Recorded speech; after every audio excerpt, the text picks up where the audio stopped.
Kaixo, Rafa Bakero naiz, gitarra irakaslea kontserbatorioan eta oraingo honetan saiatuko naiz azaltzen nola ebidentziatu ebaluazio hezitzaile batean atzera elikadura. Bideo tutorialean garatuko dugu nola gauzatu dugun ikasle gitarra jole baten bidalitako bideoari dagokion atzera elikadura. Bideo hau grabatuta zegoen klasean bertan. Eta ohikoa da, bai gurasoei, bai ikasleei, adinaren arabera, grabatzea bideoak etxean eta irakasleari bueltatzea. Prozesua, atzera elikaduraren sortze prozesua, kontuan izan behar du, ikaslaren lana ikuskatu eta zuzenketak egiteko abizuak eta pautak erabaki behar ditugula eta ondo gainera. Lehenengo momentuan, ikaslaren lana entzun, ikusi eta apunteak hartuta, bere OneNoten propioan edo, eta hori ikusita adierazi behar dugu zer egin edo zer zehaztu edo markatu nahi dugun. Bideoa grabatu era digitalean, oso erraza da gaur egun WhatsAppen bidez, adibidez, guk erabilitakoan, eta gero, bai bideoa, bai audioa, ikasleari, berari, bidaltzea. Jarduaren bukaera, bukatutzat hartuko da gurasoek edo ikasleak berak jasotzen duenean, eta hori normalean ikusten dugu ikur urdinoiekin eskuinean normalean daukagu WhatsApp aplikazioan.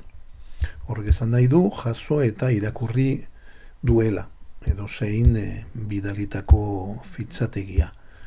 Bai bideoak, audioak edo zein agiri. Adibidez, kasu honetan, guk bidali genion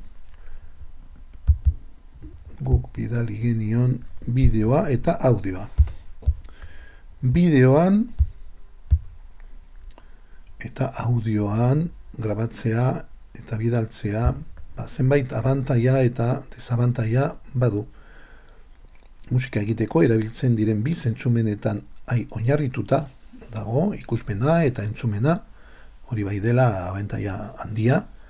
Kasu gehienetan bakarrik behin ikustarekin edo entzutarekin ulertzen da zerekin behar den hobetzeko, eta bideoa edo audioa ere bai behin eta berriro erabiltzeko aukera ematen dio ikasleari. Beraz, oso aukera ona da etxeko lana antolatzeko edo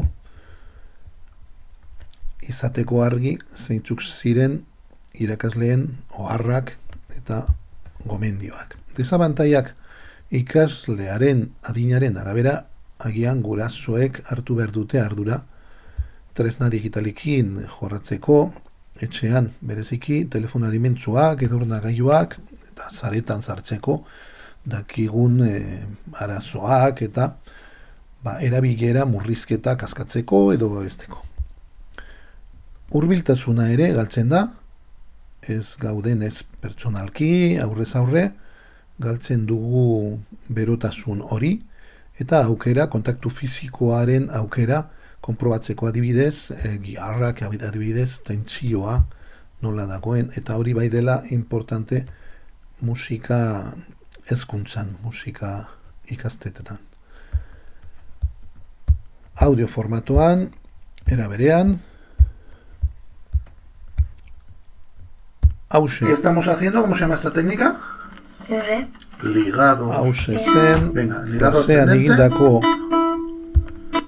ariketa, ligatuak teknika, hori bai zen gaia, eta nire erantzuna WhatsAppen bidez bidaletakoa. Kaixo, badakizu gaur hitz egiten ari garela ligatuei hori oso erraza zen bidaltzea, ligatua bada gurasoei teknika berezia. bidaltzea.